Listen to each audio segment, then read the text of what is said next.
Thank you. No more of this doctor stuff, all right? It's just Barbara. um, Now, it does seem a little odd to be speaking out against positive thinking. And I had a hard time, as I've been working on this book, explaining to people what I was doing.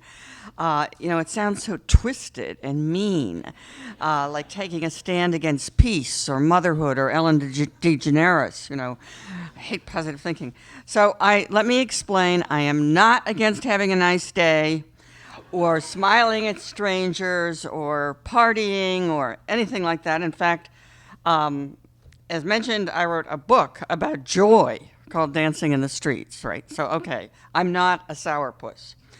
The new book is about the ideology of positive thinking, the idea which has been so prevalent in our culture that we barely even notice it, that you have to be positive, you have to be cheerful, you have to be upbeat, and if you're not already that way, you better work on it.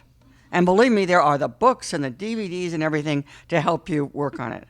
In fact, since we're near Harvard, any Harvard people here, any form? Yeah, well, Harvard, in 2006, the most popular undergraduate course was called Positive Psychology, on how to be happier. And the students wrote gratitude letters. They didn't have to send them, they just had to write them. And, thought about things that made them happy a lot. And they actually got credit for this. But I first encountered this ideology, it was 8 years ago. I was being treated for breast cancer. I felt scared. I felt very angry. Angry for, several reasons. What's with this breast cancer epidemic? Nobody knows what causes it. And also, why are the treatments so barbaric? It's the treatments that you really suffer from. So my very first thought, of course, as a, old-time second-wave feminist, was to reach out for support, from other women who were going through or had been through the same thing. On the internet, or sending for books, and books by doctors, by breast cancer sufferers, and so on.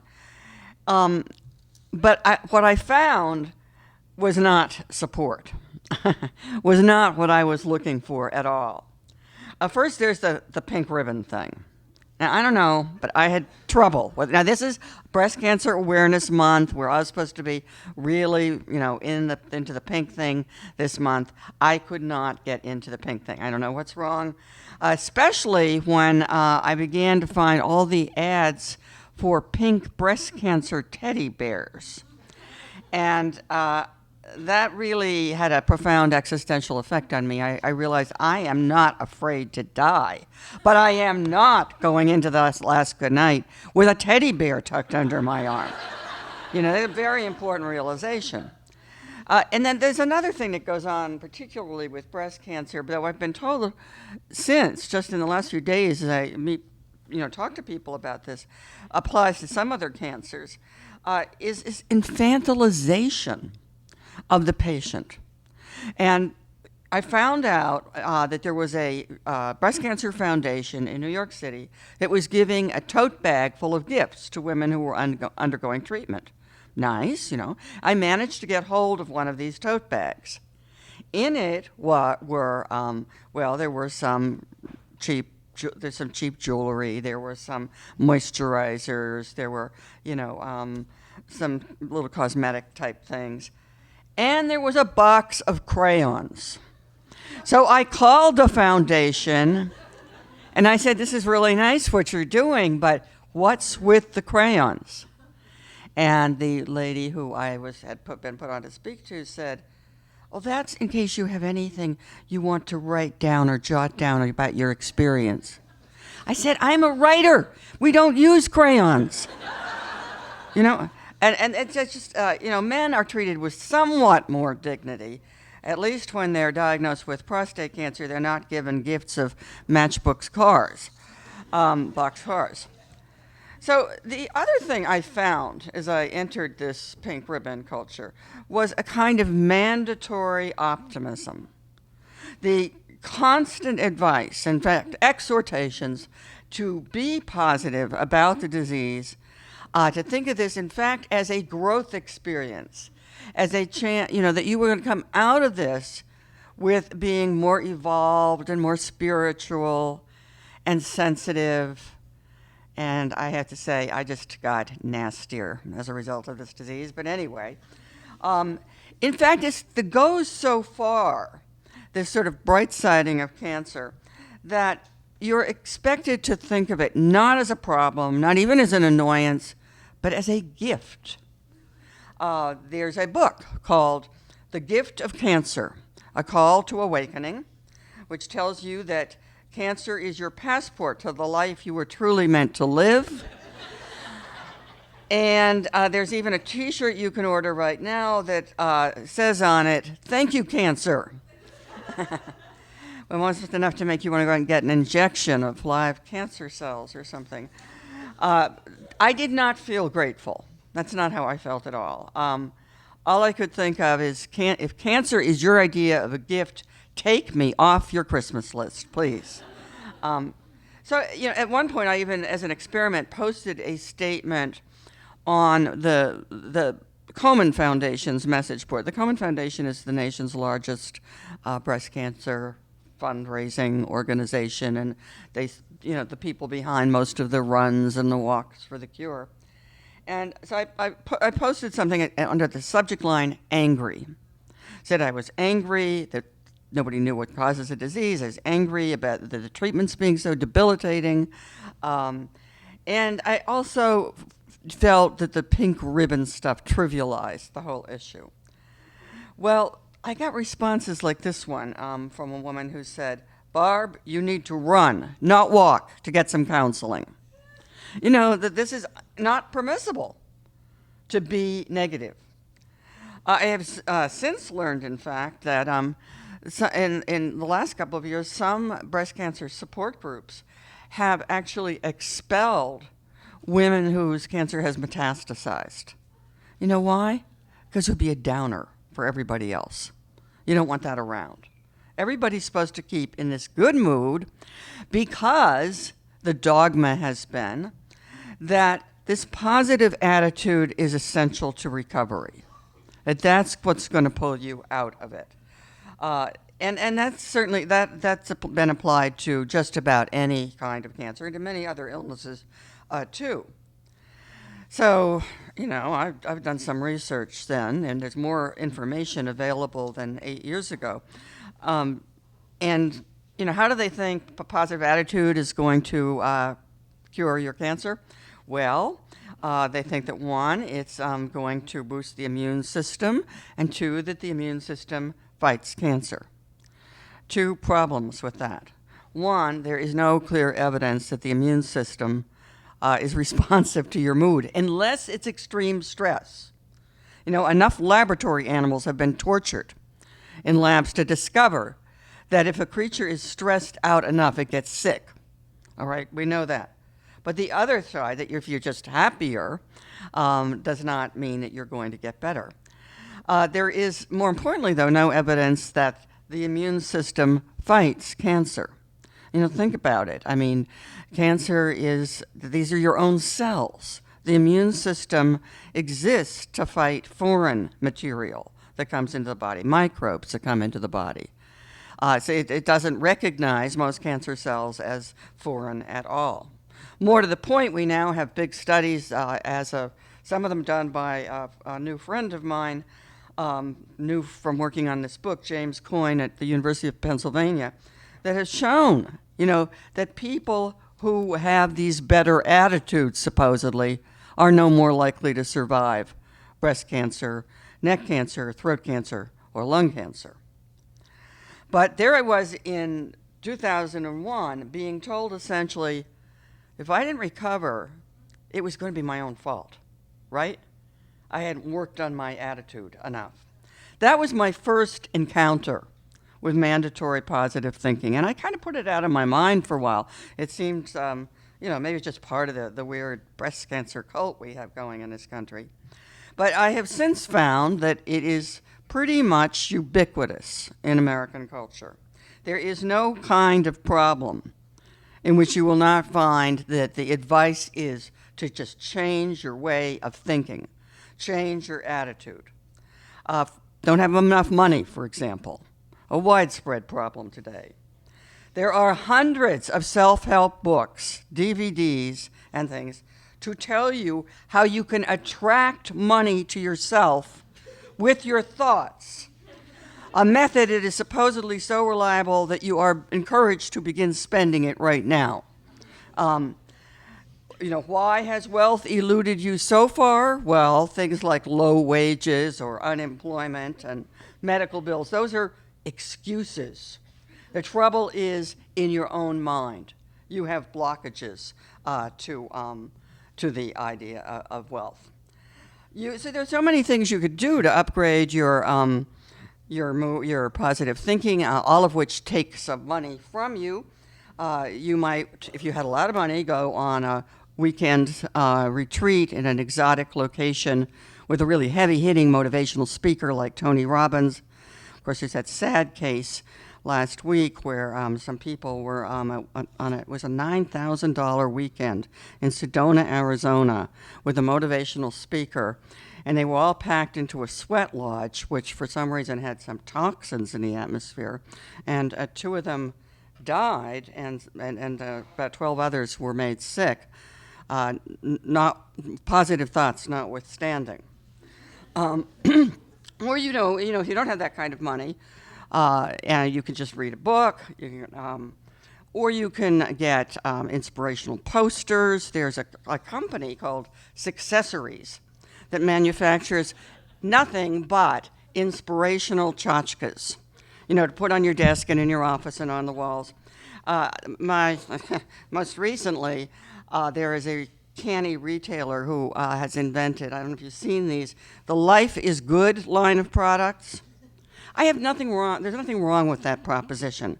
But you have to wonder about the person who feels they have to assert that on the tire cover on the back of their Jeep. Life is good. Oddly enough, I was in the grocery line the other day and noticed the man behind me was wearing a T-shirt saying, "Life is crap." And I thought, my man, Now, this is not entirely voluntary. It would be another thing if this were all voluntary. There are people making money off of it, and there are people deciding to buy all of this stuff. But there are ways in which it is imposed on people, especially at the workplace. Starting in the late 80s and moving, increasing up to about 2008, there are conscious efforts on the part of top management to induce positive thinking, especially in the white-collar workforce. And that means bringing in the motivational speakers, distributing the positive thinking books for free to your workers. And all of this I link in my research to the onset of the era of downsizing in American corporations.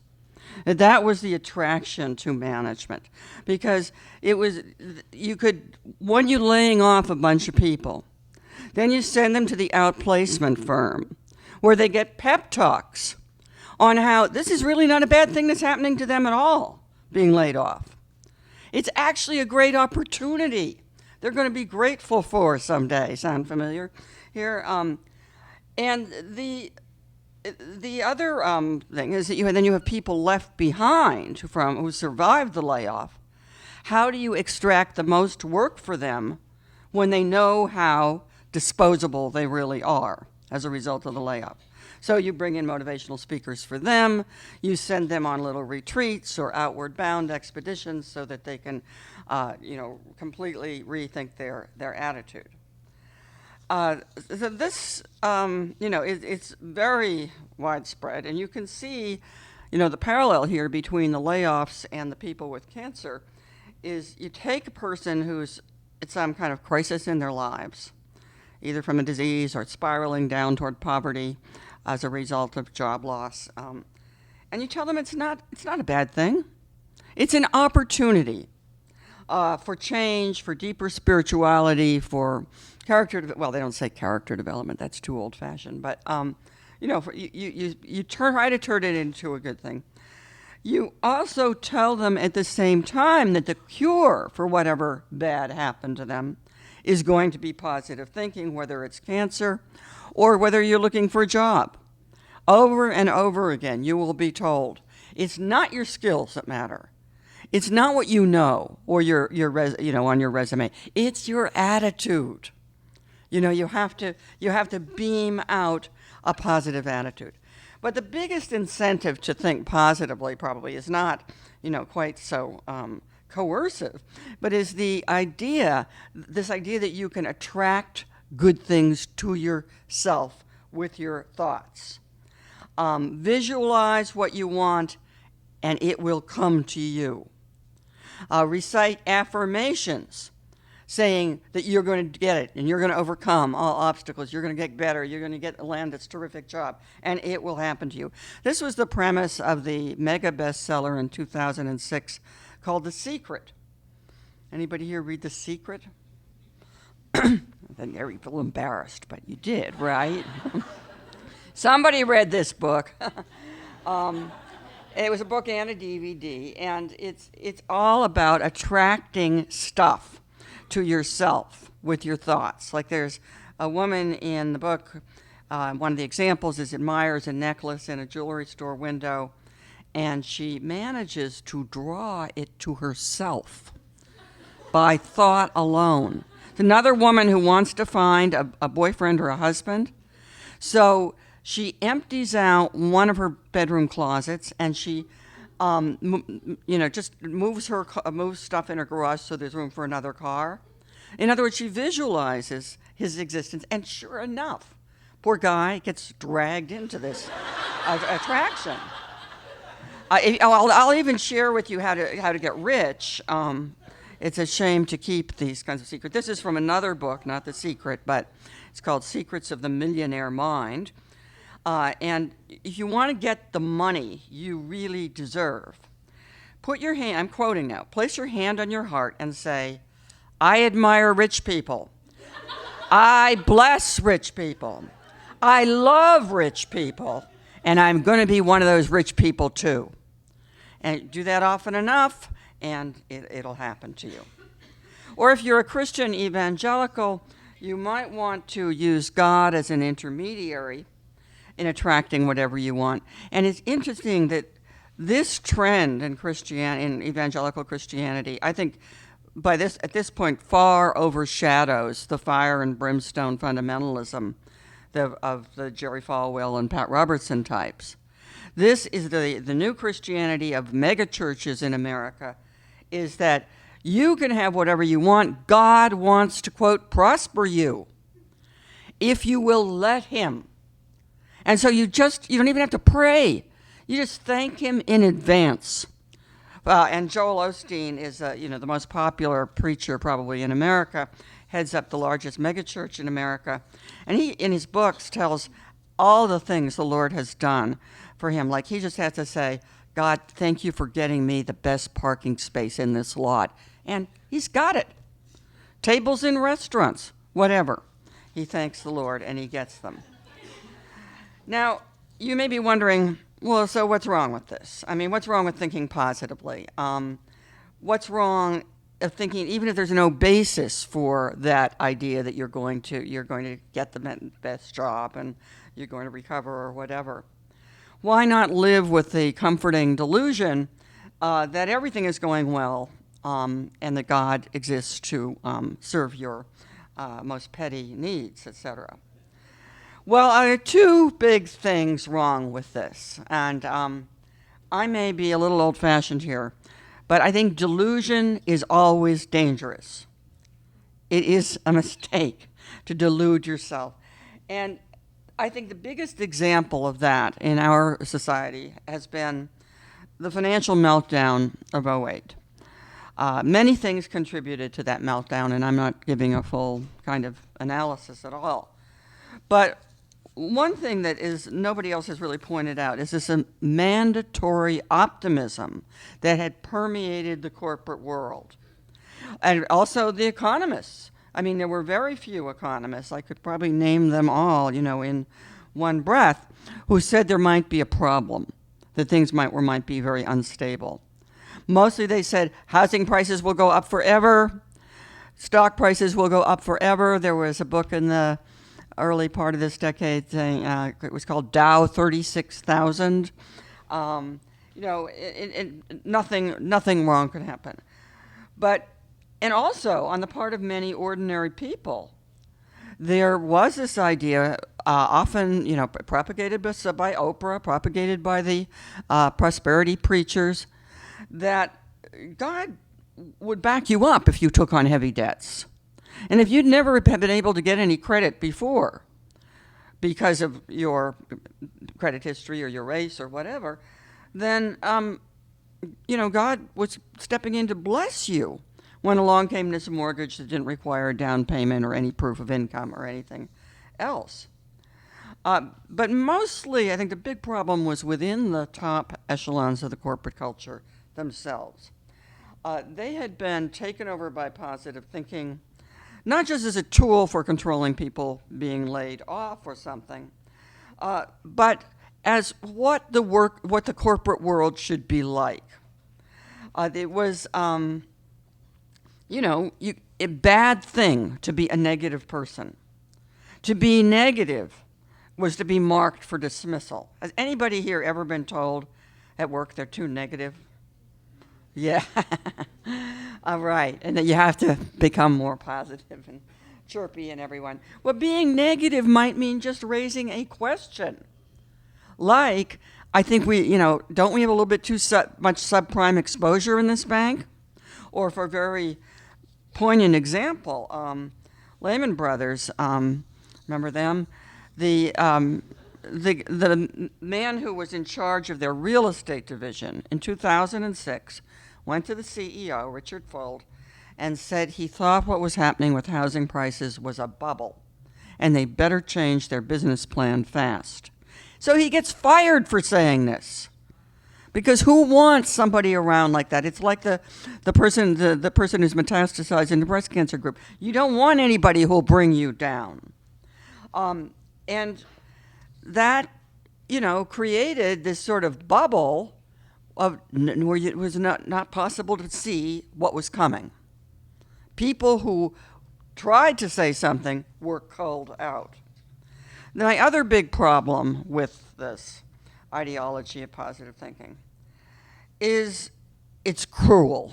I think it's especially clear, when somebody is suffering through something very difficult and you just tell them to put on a smiley face and get over it and move on, or don't be a downer at work. I think that's cruel. Do we have an empathy deficit in this country or something? If someone is bereaved or ill, nobody wants to hear from them. They're called a whiner, a complainer, and nobody wants to be a whiner or a victim, right? That we all have to perform, put forth this positive performance. And there are people, for example, in the cancer world who are beginning to speak up now and say, this is an additional burden for a very sick person. It's like having a second disease. You got to work on your attitude, or else you could, die. The author of The Secret, when the tsunami happened in 2006, she, said that those people, the victims, were probably sending out tsunami-shaped vibrations into the universe. And that's what brought it down on them. It's complete victim blaming. Now, I want to emphasize that the alternative to positive thinking is not negative thinking. That can be just as delusional. To go around thinking everything is going to turn out badly, that nothing is ever going to be any fun, that's also delusional. I have a very radical alternative to both, and that's called realism. Just, remember when Karl Rove put down the reality-based community? Well, there are a few of us have remained in this sort of reality-based subculture all along, or tried to hold it up. And trying to get at the truth of the situation. Now, I'm not saying that's easy. I'm not saying that, is completely obvious. But to try to understand it as best we can and see what we can do about the problems and the threats and the obstacles. I had somebody on the right on the internet, a criticism of my book, Bright-Sided, saying, well, all she talks about is she wants realism. That won't make you happy. Not necessarily, but I can guarantee there will be no happiness without it. Because what are the major things causing human suffering? Well, I'll throw out the one that, as preoccupied me for so many years, and that is poverty. And you have to start with that. Not say, oh, well, the poor, they just have bad attitudes, and they could just change their attitudes. And there is a whole industry, by the way, in uplifting their attitudes. But to address the actual circumstances that are causing it, which means politics, which means an agenda, which means creating social movements. What I have to say about happiness, the last thing I'll say right now, is my own personal secret of happiness is we may not be able to bring about all the changes we need to in the world, but we can have a good time trying. Thank you. There are a lot of studies purporting to show that a positive attitude has effects on longevity or health or something. And I have looked at all these very carefully, brought out my rusty PhD in cellular immunology, by the way, and I'm not convinced by them. There's just as much on the other side. As for the immune system, I've seen a study that was heralded as saying, the immune cells are activated. It's wonderful. They're activated by being positive. She repeated the experiments, didn't work a year later.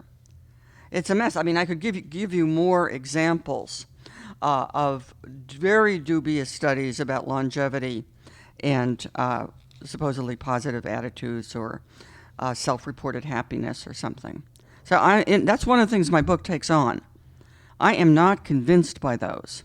I think they've been hyped, and I think it's partly, because psychologists have a career problem. Once antidepressants came in and a general practitioner could prescribe them, what were psychologists going to do? And anybody here who is a psychologist knows that it's a problem. And so what they began to get into beginning in about 1998 was saying, well, we will not want to treat the sick. Nobody wants us to do that anyway.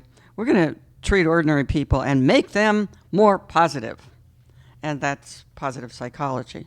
He's asking how much did the New Thought movement of the 19th century feed into this?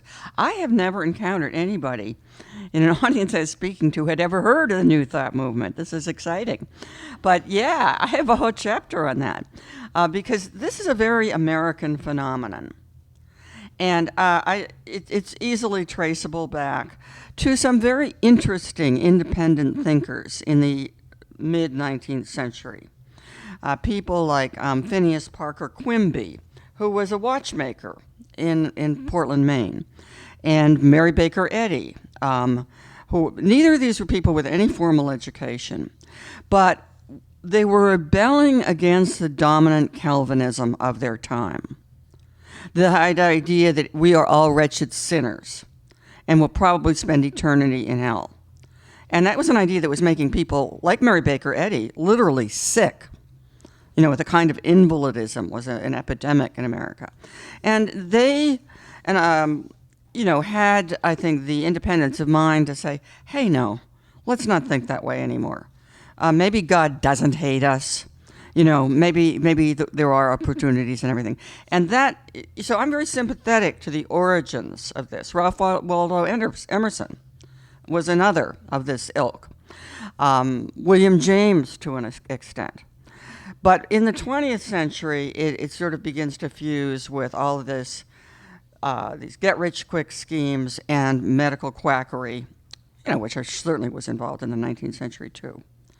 But I was fascinated by that history. They were let go, yeah.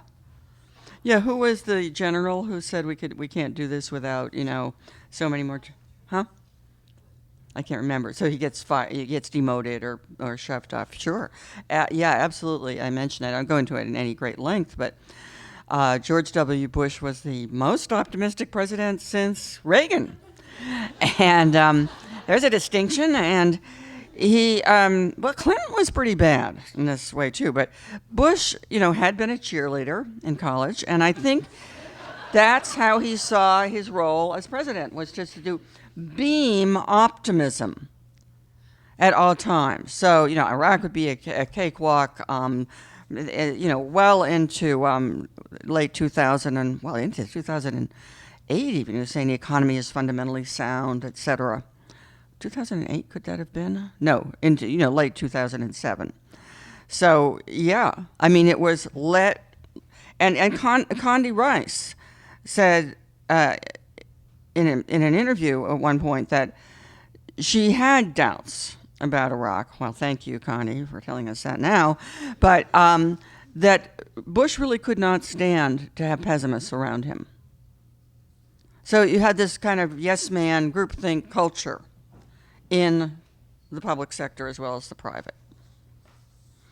Mm-hmm.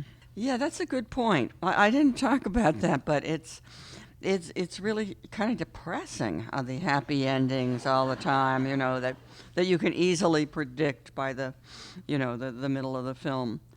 And that's part, this is our international reputation.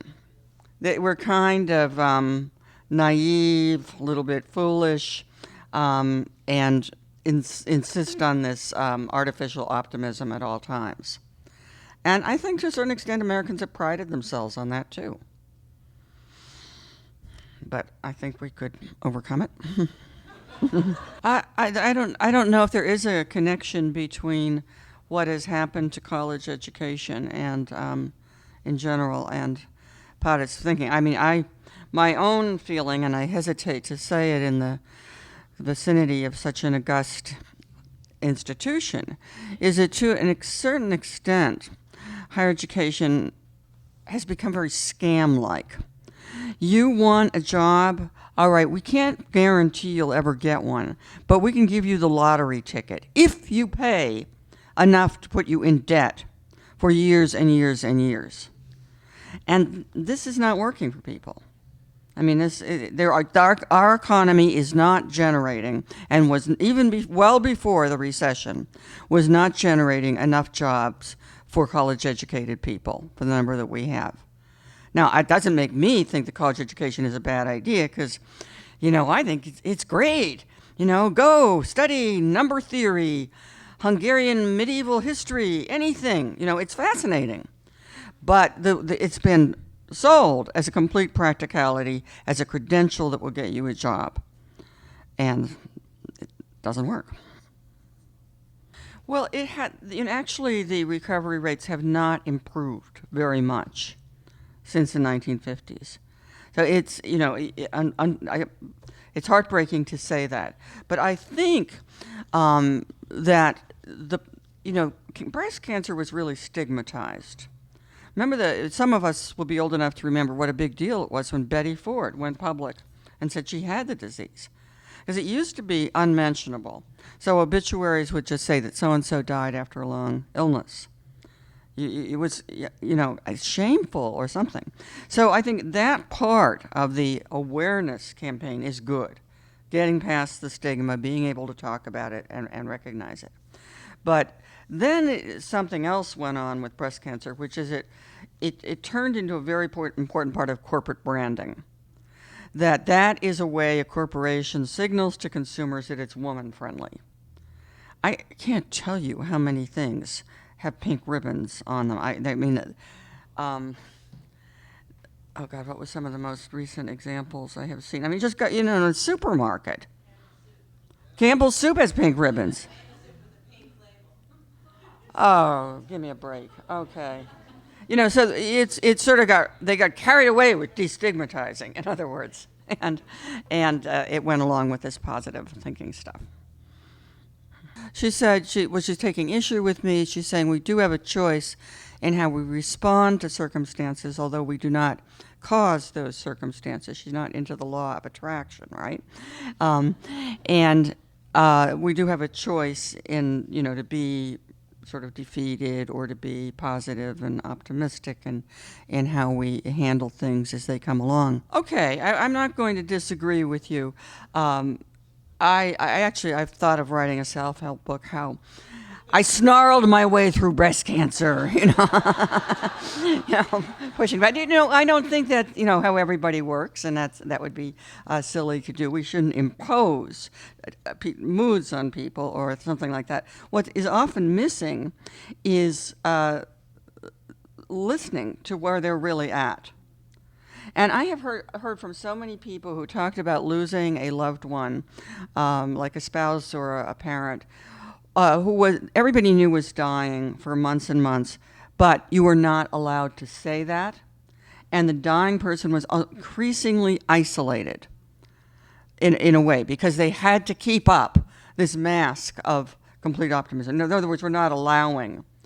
It's very threatening, in fact, to get in touch with those feelings in another person even.